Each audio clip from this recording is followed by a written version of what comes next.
Welcome to Nithya's channel. இன்னைக்கு உளுத்தம்பருப்பு வச்சு எப்படி உளுந்து முறுக்கு செய்யலான்னு பார்க்கலாம். இது ரொம்ப ஈஸியாக செஞ்சிடலாங்க. ஃபஸ்ட்டு இந்த 1 கப் உளுந்து எடுத்திருக்கோம். இந்த 1 கப் உளுந்தை ஒரு அரை மணி நேரம் ஊற வச்சுக்க போகிறோம். ½ அன் ஹவர் நல்லா ஊறிடுச்சு. இப்போ இதை குக்கரில் வச்சு வேக வச்சு எடுத்துக்க போகிறோம். இப்போது ஒரு குக்கரில் அடியில் தண்ணி வச்சு ஸ்டவ் ஆன் பண்ணியிருக்கோம். இப்போ இதை ஒரு பாத்திரத்தில் வச்சு நம்ம உளுத்தம்பருப்பை வேக வச்சு எடுக்க போகிறோம்.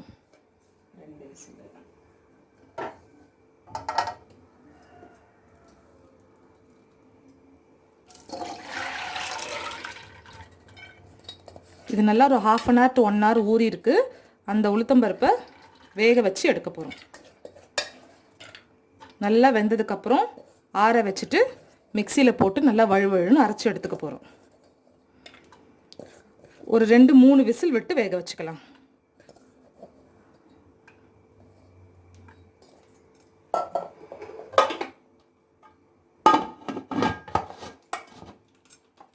ஒரு 3 விசில் இருக்கட்டும், உளுந்து நல்லா வேகட்டும், அப்புறம் எடுத்து பார்க்கலாம்.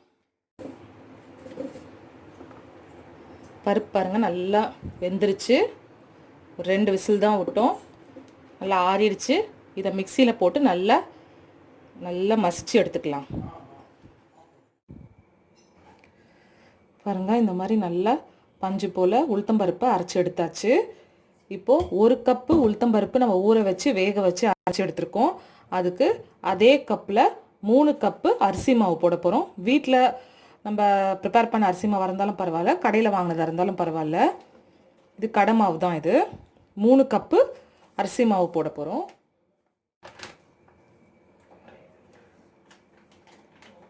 இப்போ 3 கப்பு அரிசி மாவு போட்டாச்சு. இப்போ அதில் நம்ம அரைச்சி வச்சுருக்க வேக வச்ச உளுத்தம்பருப்பு மாவை சேர்க்க போகிறோம்.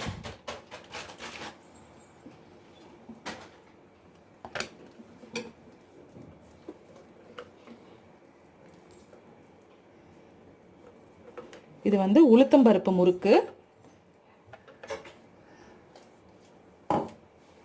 ஈஸியாக யார் வேணாலும் செஞ்சிடலாம். ரொம்ப டேஸ்டியாக இருக்கும். பெருங்காயத்தூள் போடுறோம், ஓமம் போடுறோம்,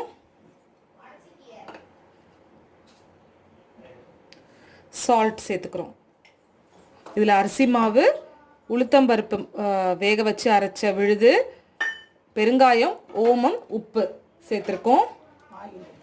இதுக்கப்புறம் இப்போ ஒரு 2 குழிக்கரண்டி பட்டரோ இல்லை நெய் இல்லை ஆயில் சேர்த்துக்கலாம். 2 குழிக்கரண்டி காய்ச்சின நெய் சேர்த்துக்கிறோம். இப்போ இது எல்லாத்தையும் மிக்ஸ் பண்ணிக்கலாம். தேவைப்பட்டால் கொஞ்சம் கொஞ்சமாக தண்ணி சேர்த்து மிக்ஸ் பண்ணிக்கலாம். பாருங்கள், இந்த பதத்துக்கு மாவு இருக்கணும்.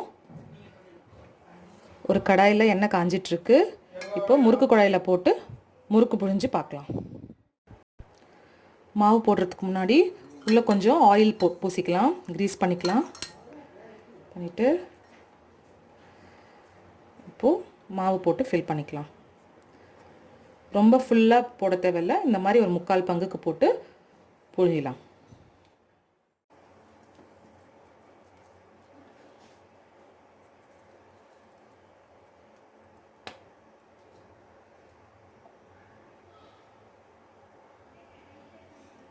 இந்த மாதிரி கரண்டிலேயோ பிளேட்லேயோ ஆயில் அப்ளை பண்ணி புழிஞ்சு வச்சுக்கலாம்.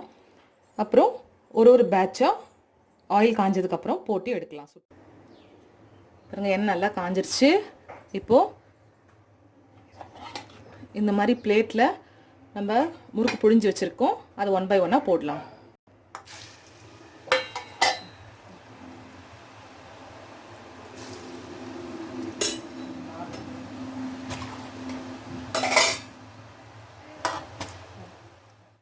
சத்தம் அடங்கின உடனே முறுக்கை திருப்பி போட்டுக்கலாம். அது வரைக்கும் கரண்டி வச்சு கலர வேண்டாம். ஓரளவுக்கு சத்தம் அடங்கிடுச்சு. போட போகிறோம். முறுக்கெல்லாம் 1 by 1 திருப்பி போட்டுடலாம்.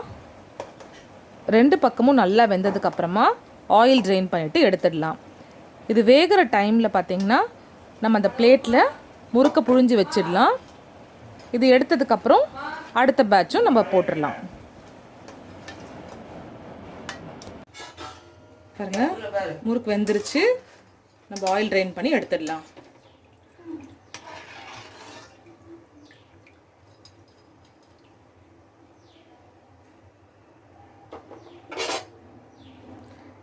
இது ஈஸியாக யார் வேணால் செய்யலாம். யார் செஞ்சாலுமே நல்லா தான் வரும் இந்த டைப் ஆஃப் முறுக்கு.